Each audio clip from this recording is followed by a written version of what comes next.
الحمدللہ رب العالمین والصلاة والسلام علی سید الانبیاء والمرسلین وعلی آلہ واصحابہ اجمعین۔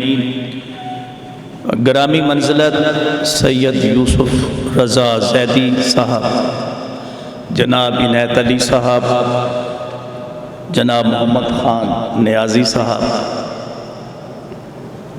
Engineers, doctors, Pakistan atomic energy commission کے قائدین اور کارکنان، خواتین و حضرات، جب میری عنایت علی صاحب سے بات ہوئی اور پھر جناب محمد خان نیازی صاحب سے بھی اظہار خیال، تبادلہ خیال ہوا، اور جناب سید یوسف رضا صاحب سے ملاقات ہوئی تو مجھے صدف چنگیزی کا شعر یاد آ گیا۔ دروازہ کھلا رکھا ہے برسات سے پہلے، ہم تم سے شناسا تھے ملاقات سے پہلے۔ پھر یہاں جو علامہ اقبال کا کلام پڑھا گیا، علامہ اقبال کا کلام تو لاہور اور اسلام آباد میں بھی پڑھا جاتا ہے، لیکن جس عقیدت، عشق، خلوص سے یہ کلام پڑھا گیا ہے، سچی بات ہے میں بھی اپنے دل کو اس کے اثرات سے نہیں بچا سکا۔ اور پھر ادبی چاشنی اور ادبی ذوق جو اس سٹیج سے مجھے سننے میں آیا، اور پھر جس انداز سے کلام اقبال پڑھا گیا، تو میں نے سوچا کہ اب شاید مجھے کچھ کہنے کی ضرورت نہیں ہے۔ مجھے اپنی کم علمی مائگی کا احساس ہوا، پھر شاید مجھ میں وہ جذبہ، وہ خلوص، وہ عشق اور وہ محبت نہ ہو جو آپ میں ہے۔ یہ پاکستان اٹامک انرجی کمیشن کا اثر ہے، میں نہیں جانتا کس چیز کا اثر ہے، کوئی نگاہ مرد مومن ہے جس کا آپ لوگوں پر اثر ہے،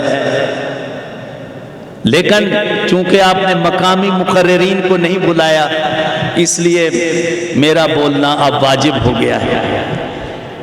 ڈاکٹر محمد اقبال نے اپنا ایک لیکچر جس کا عنوان ہے the spirit of Muslim culture, مسلم ثقافت کی روح، اس کا آغاز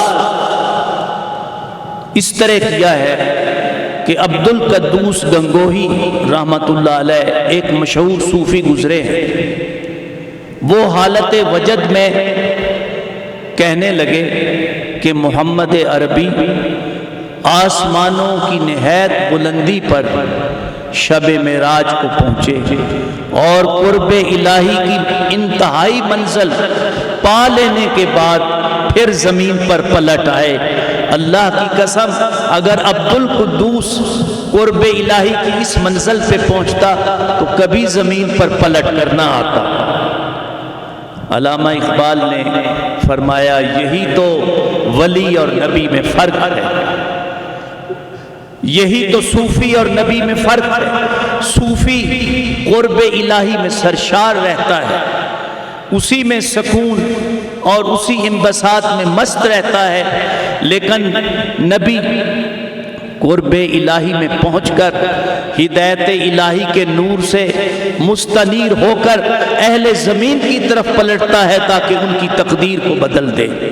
نبی واپس اس لیے آتا ہے کہ وہ زمانے کی قلم رو میں داخل ہو کر تاریخ کی قوتوں کو قابو میں لا کر ایک جہان تازہ کی تخلیق کرے۔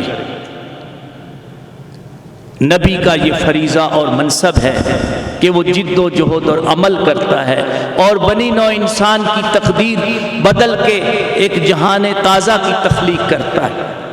علامہ اقبال یہ کہنے کے بعد محمد عربی صلی اللہ علیہ وآلہ وسلم کی ختم نبوت کی ثقافتی اہمیت بھی بیان کرتے ہیں، اور پھر یہ کہتے ہیں کہ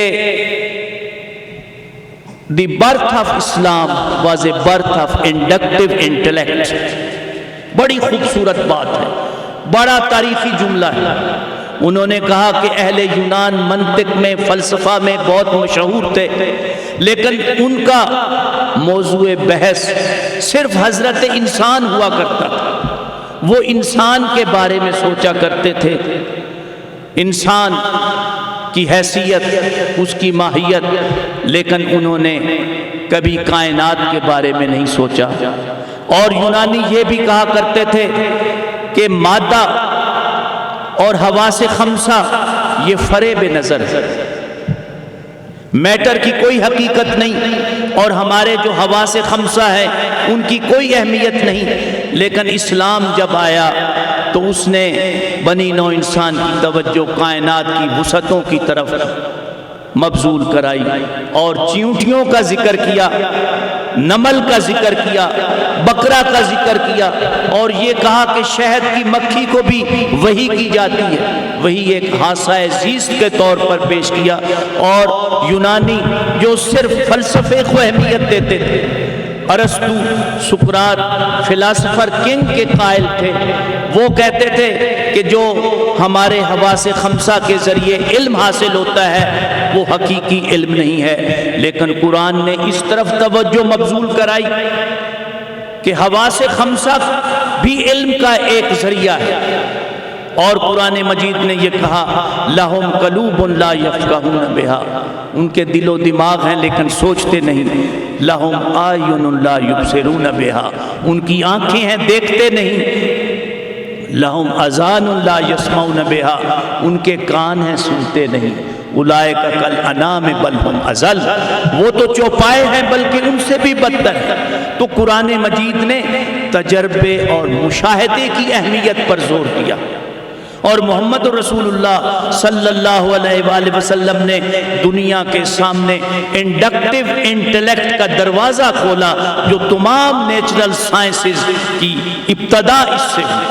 تو وہ یہ کہتے ہیں، علامہ اقبال رحمۃ اللہ علیہ یہ کہتے ہیں کہ پیغمبر اسلام نے مادے اور روح میں وحدت کا نظریہ پیش کیا۔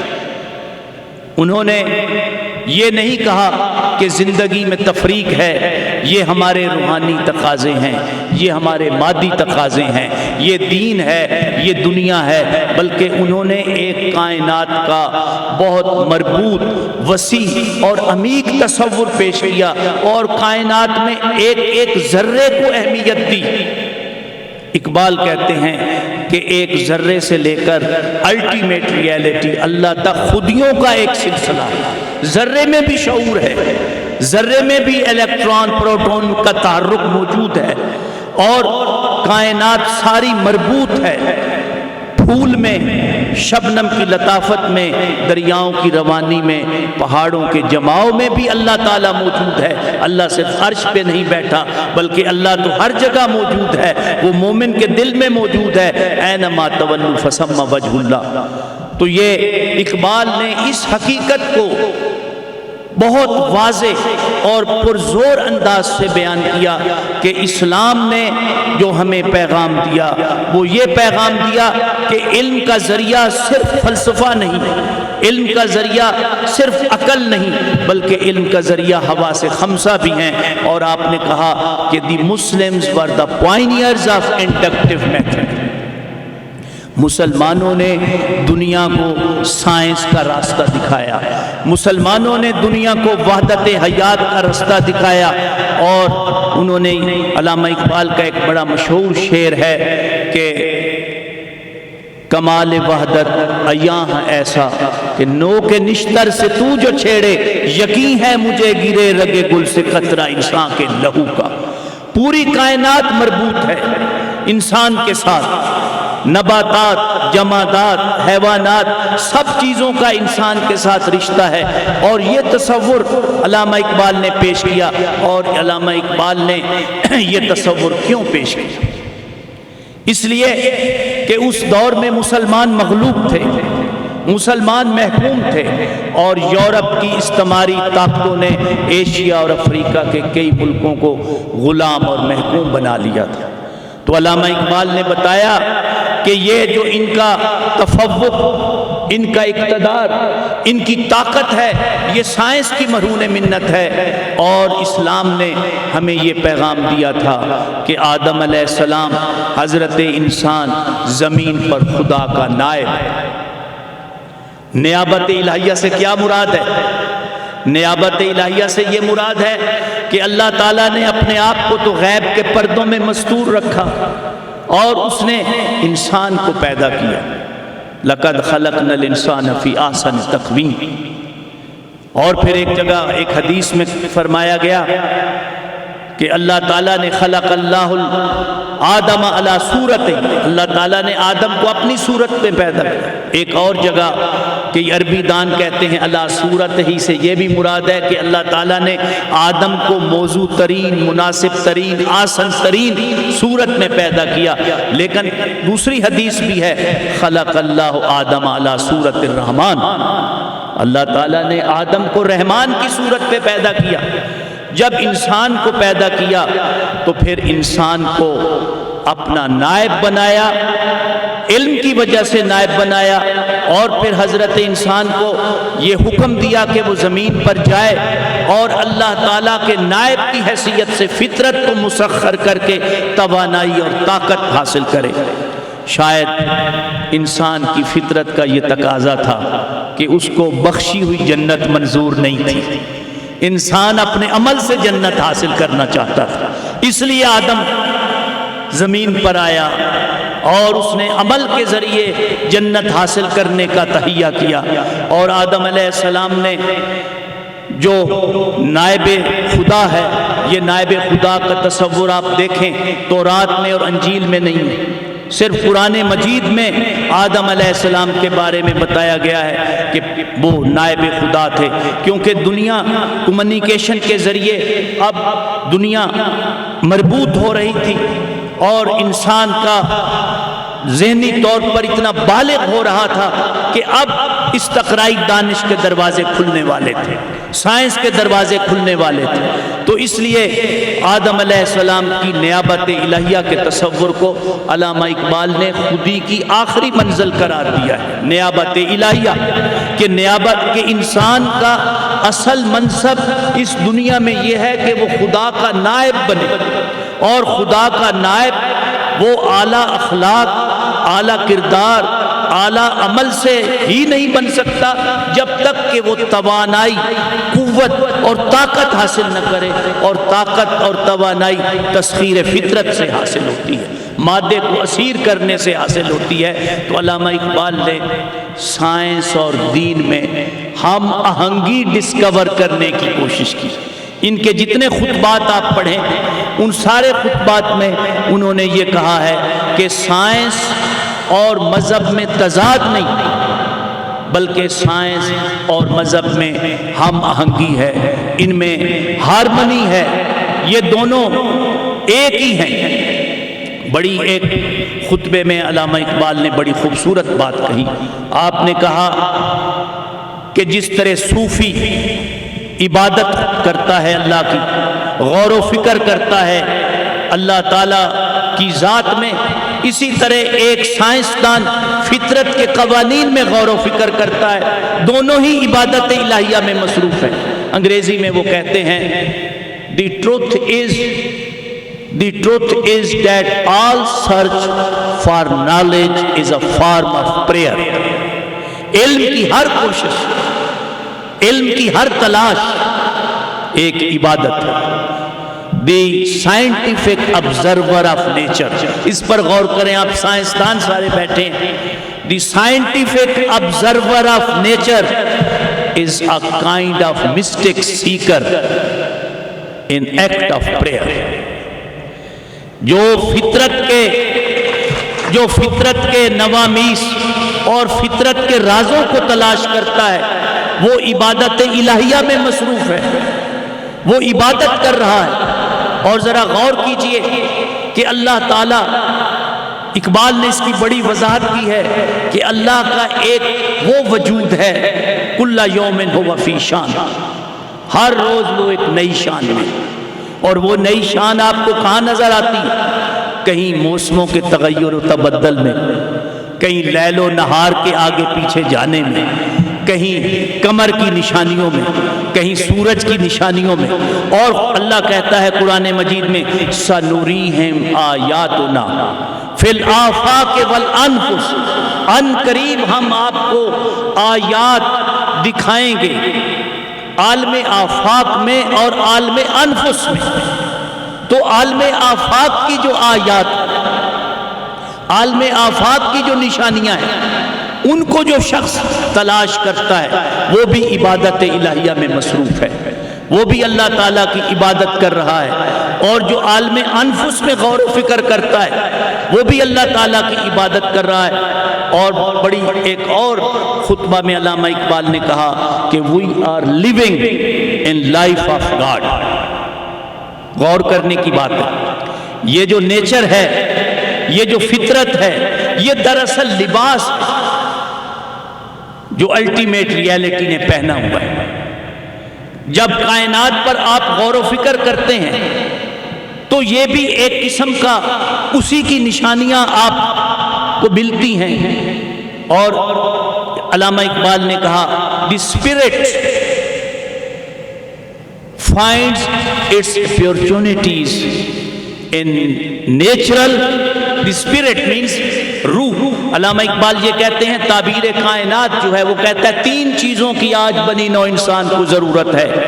ایک تو کائنات کی روحانی تعبیر کی، the universal, the spiritual interpretation of universe, کہ حقیقت روحانی ہے، اور دوسری فرد کے روحانی استخلاص کی، کہ فرد کو پاپائیت سے اور ملائزم سے نجات دی جائے، کیونکہ بندہ خود خدا سے تعلق قائم کر سکتا ہے، وہ صرف رہنمائی کرتے ہیں لیکن ان کی اجارہ داری نہیں ہے۔ یسألونک عبادی انی قل فإنی قریب، بندے میرے بارے میں پوچھتے ہیں بتا دیجئے میں تو بہت قریب ہوں، اور میں جو مجھے ڈھونڈتا ہے سوال کرتا ہے اس کا جواب بھی دیتا ہوں۔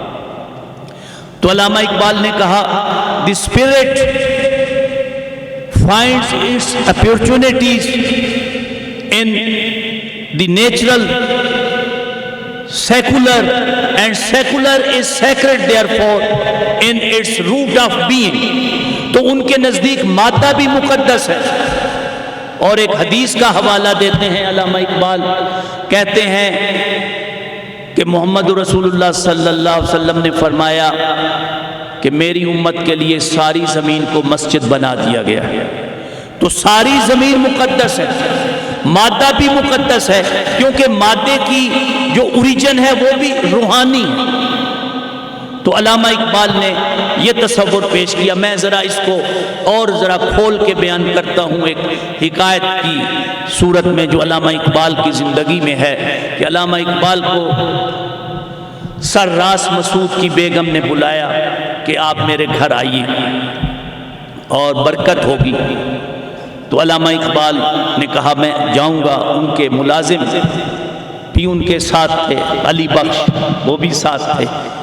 تو انہوں نے کہا ایک قاری کو بلایا کرتے تھے، وہ روزانہ آتے تھے، تلاوت کلام پاک کرتے تھے، اور وہ میڈم سر راس مسعود کی بیوی قرآن پاک سنا کرتی تھی۔ حافظ صاحب کبھی دیر سے آتے تھے، ایک دن بہت دیر ہو گئی تو وہ میڈم باغبانی کر رہی تھی۔ جب وہ میڈم باغبانی کر رہی تھی کچھ دیر ہو گئی تو علی بخش نے اقبال سے کہا، بہت بے تکلف تھے، کہ میڈم کو بلائیے، حافظ صاحب انتظار کر رہے ہیں۔ میڈم پھولوں کی نگہداشت کر رہی تھی، ان کو پانی دے رہی تھی، پودوں کی کانٹ چھانٹ کر رہی تھی۔ جب زیادہ کچھ 5-7 منٹ ہو گئے تو علی بخش غصے میں آ گئے، کہنے لگے اقبال صاحب میڈم کو بلاؤ، قاری بیٹھے ہیں، توہین ہو رہی ہے۔ آخر پھر علامہ اقبال نے بھی حقیقت کو واضح کیا۔ علامہ اقبال نے کیا، علی بخشا وہ بھی عبادت کر رہی ہے، وہ پودوں کو پانی دے رہی ہے، وہ بھی عبادت کر رہی ہے۔ رسول اللہ صلی اللہ علیہ وآلہ وسلم نے فرمایا کہ اگر تمہارے پاس کسی پودے کی قلم ہو اور تمہیں یقین ہو جائے کہ قیامت آ گئی ہے تو پھر بھی اس پودے کی قلم کو زمین میں بیج دو۔ یہ عمل ہے کہ آپ میں اس وقت بھی آپ نے یہ نہیں کہنا کہ اب قیامت آ گئی ہے، اب ہم زمین میں پودے کو کیوں بیجیں۔ تو اس لحاظ سے باغبانی بھی عبادت ہے، کھیتی باڑی بھی عبادت ہے، دفتر میں کام کرنا بھی عبادت ہے، اور لیبارٹری میں ریسرچ کرنا بھی عبادت ہے۔ اور یہ اقبال نے تصور پیش کیا، اور اقبال نے مسلمانوں کو یہ دعوت دی کہ یہ انڈکٹیو انٹلیکٹ تو آپ کا میراث ہے۔ آپ نے آفتاب احمد کرشی کو خط لکھا 1928 میں۔ آفتاب احمد کرشی علی گڑھ کالج کے پرنسپل تھے، ان کو علامہ اقبال نے خط لکھا، اور اس خط میں یہ فقرہ بھی لکھا، the European culture is extension of Muslim culture. آپ حیران ہوں گے کہ تہذیب فرنگی کے علامہ اقبال تو بہت مخالف تھے۔ اس فصوں کو تو آپ نے جو یہاں پڑھی گئیں غزلیں نظمیں پڑھی گئیں، اس سے بھی آپ کو ظاہر ہوا کہ وہ فرنگی تہذیب کے استعمار کے سب سے بڑے مخالف تھے علامہ اقبال، اور ان کی تہذیب کے مخالف تھے۔ لیکن انہوں نے یہ کیسے کہہ دیا، the European culture is extension of Muslim culture. What type of culture? This is a scientific culture, this is objectivity, this is a research for knowledge. یعنی یورپ نے جو نالج میں ریسرچ کی ہے، یورپ نے جو سائنس میں ایڈوانسمنٹ کی ہے، یہ مسلمانوں کا ورثہ ہے۔ اندلس میں، بغداد میں جو مسلمانوں نے انڈکٹیو میتھڈ اختیار کر کے سائنس کی ابتدا کی تھی، اہل Europe had made a tremendous progress. آپ نے وضاحت کی کہ یہ سائنٹیفک کلچر جو کہ مسلم کلچر کی ایکسٹینشن ہے، یہ نائٹ کلبوں کا کلچر نہیں ہے، یہ ان کا مجلسی کلچر نہیں ہے۔ فارسی کی شاعری میں آپ نے فرمایا، جس کا ترجمہ یہ ہے کہ یورپ کا کلچر ناچ اور گانے سے نہیں ہے، یورپ کا کلچر ننگی پنڈلیوں سے نہیں ہے، یورپ کا کلچر شراب اور نغموں سے نہیں ہے، یورپ کا کلچر علم و فن سے۔ تو وہ علم و فن کا جو کلچر تھا، اس کی طرف علامہ اقبال نے توجہ مبذول کرائی، کیونکہ ہم یہ تو کہتے رہتے ہیں کہ علامہ اقبال یورپ کے بہت خلاف تھے، وہ استعمار کے خلاف، وہ یورپ کے سرمایہ دارانہ جمہوریت کے خلاف تھے، یورپ کے علم، یورپ کی سائنسی ترقی کی طرف انہوں نے مسلمانوں کو توجہ مبذول کرائی، کیونکہ وہ سمجھتے تھے کوئی کلچر جب تک سائنس میں ترقی نہیں کرے وہ ایور لاسٹنگ نہیں ہو سکتا، وہ قوم محکوم ہو جاتی ہے، وہ قوم مغلوب ہو جاتی ہے۔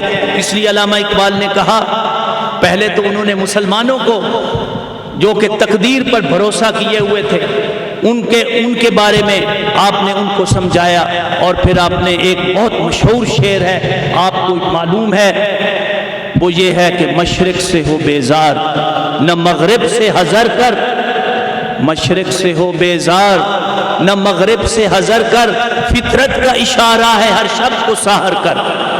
مشرق سے علم حاصل کرنا ہو یا مغرب سے علم حاصل کرنا ہو، the knowledge is a human heritage, الحکمت ذالت المومن، حکمت مومن کی گمشدہ چیز ہے۔ آپ خود دیکھیں علامہ اقبال کی شہرت کتنی شہرت تھی اس وقت جبکہ آپ اورینٹیل کالج میں سروس کرتے تھے، آپ کا تعلق ایک متوسط خاندان سے بھی چھوٹے خاندان سے تھا معاشی لحاظ سے، لیکن آپ نے اس پر اکتفا نہیں کیا، آپ یورپ گئے۔ اس وقت آپ کی شہرت ایک شاعر کی حیثیت سے، مفکر اسلام کی حیثیت سے ہندوستان پورے میں پھیلی ہوئی تھی۔ جب آپ انجمن حمایت اسلام میں ایک دفعہ آپ نے ایک نظم پڑھی، ابو الکلام آزاد موجود تھے، مولانا الطاف حسین حالی موجود تھے، خواجہ حسن نظامی موجود۔ حالی نے ایک شعر 5 روپے میں خرید لیا، اس زمانے میں 5 روپے بہت ہوتے تھے، وہ انجمن حمایت اسلام کے چندے میں جاتا تھا۔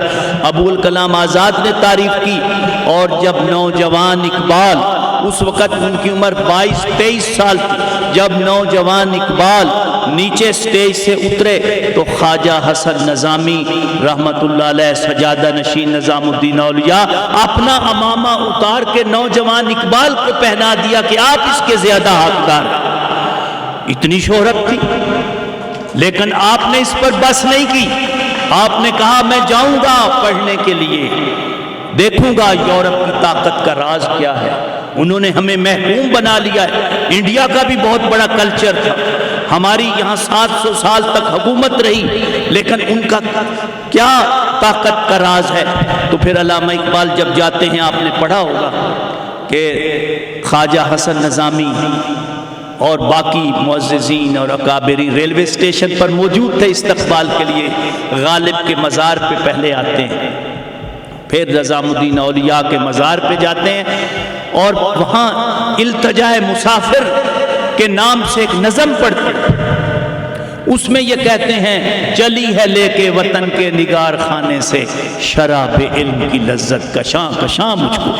تو وہ تو شراب علم کی لذت کے لیے یورپ میں گئے تھے, اور 3 سال سے 3 دن کم میں علامہ اقبال نے پی ایچ ڈی کی ڈگری میونخ یونیورسٹی سے حاصل کی, اور بیرسٹر ایٹ لا بھی ہوئے. اور یہ ریکارڈ ہے, کسی اور شخص نے آج تک اس کم ترین عرصے میں یہ دونوں ڈگریاں حاصل نہیں کی. پھر آپ وہاں لیکچر بھی دیتے تھے. پیسہ کہاں سے آیا؟ آپ کے بھائی عطا حسین, انہوں نے کچھ مدد کی. اور پھر جو آپ کے استاد تھے آرنلڈ, وہ استاد جب لنڈن یونیورسٹی میں عربی پڑھاتے تھے, وہ 6 مہینے چھٹی پر گئے تو علامہ اقبال نے وہاں عربی پڑھائی. میں یہ بھی بتانا چاہتا ہوں کہ اقبال فارسی کے بھی عالم تھے, عربی کے بھی عالم تھے, جرمن زبان بھی انہوں نے سیکھی, اور انگریزی زبان تو ان کے لیکچرز آپ پڑھیے تو آپ کو پتہ چلے گا. وہ اسی لیے قرآن کے مفسر, سب سے بڑے قرآن کے مفسر 21ویں اور 20ویں صدی میں ڈاکٹر محمد اقبال. تو انہوں نے جو توجہ مبذول کرائی ہماری, اور آج بھی وہ توجہ اسی طرح ہونی چاہیے مبذول. آج بھی وہی مسئلہ درپیش ہے مسلم کنٹریز کو جو اس زمانے میں درپیش تھا, کہ آج ہم کمزور ہیں, محکوم ہیں, بھکاری ہیں. جناب سید یوسف رضا صاحب کہہ رہے تھے کہ ہم گداگری کر رہے ہیں. یہ مسلم لیڈر, ہم جو مسلم لیڈر ہیں, انتشار ہے, اسٹریٹجک لوکیشن ہماری سب سے بہترین ہے. ذرائع اور وسائل سے اسلامی ممالک مالا مال ہیں, لیکن کمزور ہیں, ہم محکوم ہیں. It is a myth of independence. We are living in independent countries. No, we are not living in independent and sovereign countries. اور پھر عالم کیا ہے؟ کیا ہم نے سائنس میں ترقی کی؟ میں مڈل ایسٹ کے بارے میں کبھی کبھی جب میں پڑھتا ہوں تو میں سوچتا ہوں کوئی سائنس کی بہت بڑی لیبارٹری قائم ہو گئی. پتہ چلتا ہے نہیں, گھوڑ دوڑ کے لیے بہت بڑا میدان بن گیا, بہت بڑی بلڈنگ بن گئی, بہت بڑے ہوٹل بن گئے. تو آج بھی علامہ اقبال کا یہ پیغام مسلمانوں کو جھنجھوڑ رہا ہے کہ اگر آپ طاقت, توانائی اور قوت حاصل کرنا چاہتے ہیں تو سائنسی علوم میں مہارت پیدا کریں.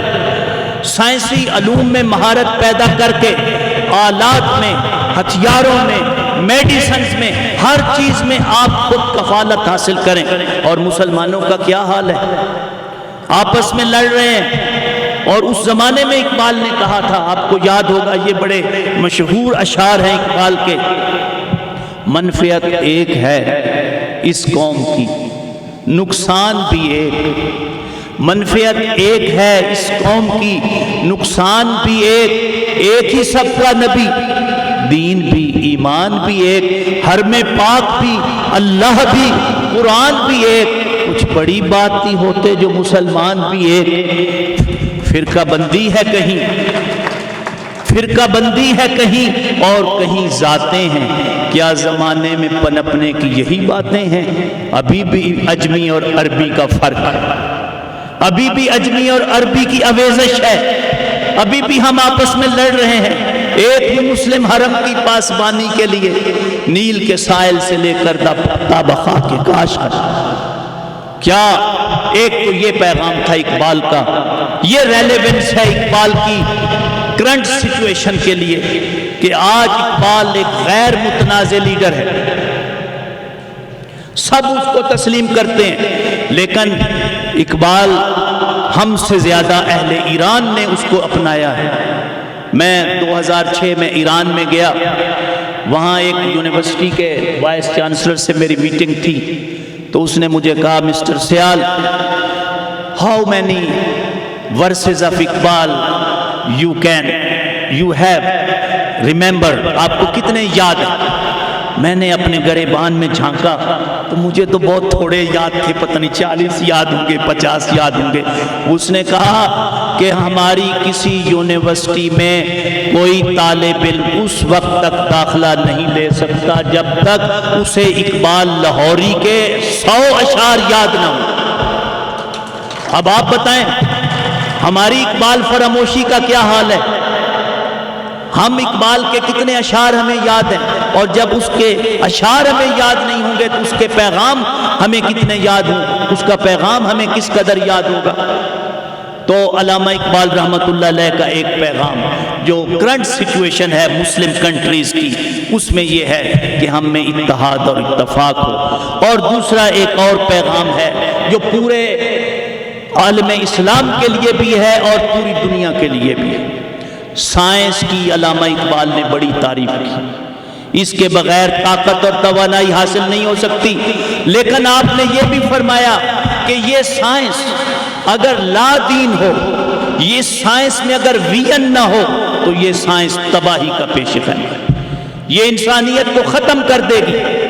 یہ سائنس اندھی سائنس ہے، پھر اس کا کوئی فائدہ نہیں۔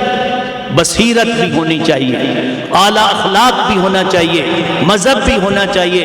انہوں نے یورپ کو خبردار کیا تھا کہ آپ کو یاد ہے کہ ان کی تہذیب، وہ شعر آپ کو یاد ہے کہ اپنے خنجر سے آپ خودکشی کرے گی، اور آپ جانتے تھے کہ سائنس میں تو انہوں نے ترقی کر لی، لیکن وہ حضرت عیسیٰ علیہ السلام کی تعلیم سے بھی محروم ہو گئے۔ انہوں نے اخلاقیات کو چھوڑ دیا۔ یورپ میں اب فیملی کی ڈیفینیشن بدل گئی، یورپ میں تعلیم کاروبار ہو گئی، یورپ اب مادیت پرستی کی طرف چلا گیا، اور سائنس کی اسی لیے علامہ اقبال نے سائنس کی تحصیل کا حکم بھی دیا، لیکن ساتھ ساتھ آپ نے یہ بھی کہا آپ کو یورپ کے بارے میں کہ ہے دل کے لیے موت مشینوں کی حکومت، احساس مروت کو کچل دیتے ہیں آلات۔ یہ انسان جو مشینوں کا خالق ہے، جب وہ اس کا محکوم ہو جائے تو پھر کیا اس کی حالت ہے؟ آج پورا یورپ مشینوں کا مخلوق محکوم ہے، آج پورا یورپ سائنس کا محکوم ہو گیا ہے، اور یورپ اخلاقیات دین سے ختم۔ اور پھر آپ نے دیکھا کہ دوسری جنگ عظیم میں کیا ہوا۔ اقبال نے، مجھے یاد آ رہا ہے، جنوری 1938 میں آل انڈیا ریڈیو سے ایک پیغام نشر کیا۔ جنوری 1938 انگریزی میں پیغام تھا، اس کا ترجمہ یہ ہے کہ بنی نوع انسان اس زمینی سیارے پر اپنے آپ کو اس وقت تک برقرار نہیں رکھ سکتے جب تک وہ احترام آدمیت کے اصول کو نہ اپنائیں، اور جب تک دنیا کی ساری طاقتیں انسان دوستی کے لیے اپنی تعلیمی پالیسیوں کو وقف نہ کر دیں، اس وقت تک یہ دنیا خونخوار درندوں کا اکھاڑا بنی رہے گی۔ اور آپ نے دیکھا دوسری جنگ عظیم میں یہی ہوا۔ سائنس میں تو بہت ترقی تھی، لیکن اس سائنس نے پھر کیا تباہیاں پھیلائیں۔ تو علامہ اقبال احترام آدمیت کا سبق دیتے ہیں، علامہ اقبال محبت کا سبق دیتے ہیں۔ علامہ اقبال نے کہا تھا اپنے دور کے بارے میں کہ ایک رومی کی ضرورت ہے۔ میں سمجھتا ہوں آج کے دور میں ایک مولانا رومی کی بھی ضرورت ہے اور اقبال کی بھی ضرورت ہے۔ ہم ایک دوسرے کا گلا کاٹ رہے ہیں، احترام آدمیت ختم ہو گئی ہے، مذہب کے نام پر ہم معصوم جانوں کو قتل کر رہے ہیں۔ اقبال نے تو یہ کہا تھا حرف بدرہ بر لب اوردن خطاست، کافر و مومن ہما خلق خداست۔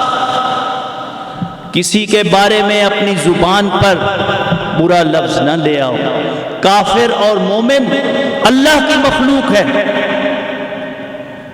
آج ہم آل سینٹس چرچ میں 200 ذمیوں کو اہل کتاب کو ذبح کر دیتے ہیں، حالانکہ وہ ذمہ، ہم نے تو ذمہ لیا تھا، ہمارا تو مذہب ان کی عبادت گاہوں کی حفاظت کرنا ہم پر فرض کرتا ہے، لیکن ہم نے کیا امیج، ہم نے کیا اسلام کا امیج پیش کیا ہے؟ تو دور حاضر میں اقبال کی تعلیمات کی بہت ضرورت ہے۔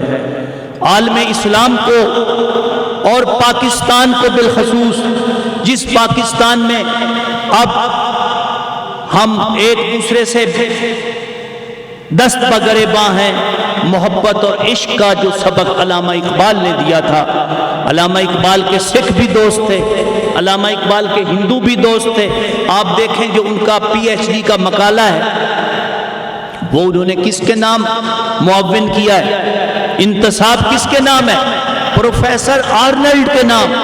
اور آپ وہ انگریزی تحریر پڑھیں، وہ کہتے ہیں کہ میں یہ آپ کے نام منسوب کر رہا ہوں، اور جس طرح آپ نے مجھے پہلے جنریسلی ایویلیویٹ کیا ہے اسی طرح آپ مجھے ایویلیویٹ کریں گے۔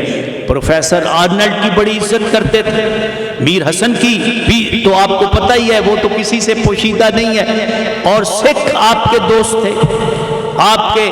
تو علامہ اقبال نے اپنے عمل سے ہمیں یہ سبق دیا کہ تعصب پیدا نہ کریں، معاملات میں کھڑے ہوں۔ ڈاکٹر رفیع الدین ہاشمی کو آپ نے شاید پچھلے سال بلایا تھا، وہ اقبال میں بہت بڑی اتھارٹی ہیں، انہوں نے ریسرچ کر کے ثابت کیا ہے کہ علامہ اقبال معاملات کے بہت کھرے انسان تھے۔ یہ تو آپ جانتے ہیں کہ جب ان کا خرچہ پورا ہو جاتا تھا مہینے کا، وہ پھر کیس نہیں لیا کرتے تھے، وہ کہتے تھے میرے لیے یہ کافی ہے۔ اور پھر جہاں کہیں وہ لیکچر دیتے تھے ریڈیو میں، تو وہ جو ان کو پیسے ملتے تھے وہ بھی آمدنی میں شمار کرتے تھے انکم ٹیکس کے نقطہ نظر سے۔ ہم ریچولز میں تو بہت آگے ہیں، لیکن معاملات میں ہم کتنا اسلام پر چلتے ہیں؟ آپ تاریخ اسلام پڑھ کر دیکھ لیں، رسول اللہ صلی اللہ علیہ وآلہ وسلم اور صحابہ کرام کی شب بیداریوں اور عبادات کو دیکھ کر کوئی مسلمان نہیں ہوا، آپ کے معاملات میں کھراپن دیکھ کر مسلمان ہوئے، صوفیاء کرام کے معاملات میں دیانت دیکھ کر مسلمان ہوئے۔ تو علامہ اقبال نے معاملات میں بھی بہت کھرے انسان تھے، بہت سچے انسان تھے، اور ان کو یہ جو مقام ملا ہے، میں تصوف پر تو میں نے بہت ریسرچ کی ہے، علامہ اقبال قلندر زمان تھے اپنے زمانے کے، لیکن میں آج کرنٹ سچویشن کے حساب سے آج کے نوجوانوں کو، سائنسدانوں کو علامہ اقبال کا یہی پیغام دینا چاہتا ہوں۔ ایک تو احترام آدمیت کا، کہ کسی سے نفرت نہ کریں، دوریاں نہ ہونی چاہیے، فرقہ بندی کو ختم کریں، سب مسلمان ایک ہیں، اور پھر سب انسان ایک ہے، وحدت انسان، سب انسانوں کی اصل ایک ہے، سب آدم علیہ السلام کی اولاد ہیں۔ مولانا مودودی نے بھی اپنی تفسیر میں لکھا ہے کہ ہر انسان قطع نظر نسل اور مذہب کے وہ خدا کا خلیفہ ہے۔ اللہ نے یہ منصب تو ہر انسان کو عطا کیا ہے، آسن تقویم کا مظہر تو ہر انسان ہے۔ تو علامہ اقبال کا یہ پیغام ہے کہ ہم محبت کو اور عشق کے طریق کو اختیار کریں، اور کافر اور مومن پر شفیق ہوں۔ اور دوسرا علامہ اقبال کا یہ سبق ہے کہ ہم سائنس میں دنیا کی باقی طاقتوں سے پیچھے نہ ہوں، بلکہ سائنس میں مسلمان قیادت کا رول ادا کریں، اور پھر سائنس کو ہم بصیرت اور مذہب کا پابند کریں، اخلاقیات کا پابند کریں، روحانیات کا پابند کریں۔ اور علامہ اقبال ایسا صوفی چاہتے تھے جو اللہ کی محبت میں صرف سکون محسوس کر کے اسی میں گوشہ نشین نہ رہے، بلکہ وہ ایسا صوفی چاہتے تھے جو سماجی تصوف کا قائل ہے، جو معاشرے میں کام کر رہا ہو، لیکن تصوف کے اخلاق، تصوف کا تحمل، صوفیاء کا علم، صوفیاء کا اعلیٰ اخلاق اس کی ہر ادا سے ظاہر ہونا چاہیے۔ تو علامہ اقبال، جیسا کہ میں نے شروع میں کہا تھا، جو انہوں نے کہا کہ عبد القدوس گنگوہی رحمت اللہ علیہ تو وصال کی لذت میں سرشار رہنا چاہتے تھے، لیکن محمد عربی اہل زمین کی طرف پلٹے تاکہ ان کی تقدیر کو بدلیں۔ تو امت وسط ہم اپنے آپ کو کہتے ہیں، اگرچہ ہمارے اعمال آپ دیکھ رہے ہیں کہ کیسے ہیں، تو علامہ اقبال کا یہی پیغام ہے کہ ہم نوع انسانی کی قدر و منزلت کریں اور محنت اور عمل کریں۔ عمل کے بغیر کچھ حاصل نہیں ہوتا۔ جو خطبات کا پریفیس ہے اس میں اقبال کا پہلا فکرہ یہ ہے کہ قرآن عمل پر زور دیتا ہے، فکر سے زیادہ عمل پر زور دیتا ہے، تو ہم اپنے عمل سے اپنے آپ کو ظاہر کریں۔ میں بہت شکر گزار ہوں کہ آپ نے مجھے موقع دیا۔ آپ حضرات کی جو عقیدت ہے، جو عشق ہے اقبال کے ساتھ، اس کا فیضان مجھے بھی پہنچا، اور میں یہ پاکستان ایٹامک انرجی کمیشن کا بہت شکر گزار ہوں کہ انہوں نے مجھے دعوت دی اور بڑے ذوق اور شوق سے دعوت دی۔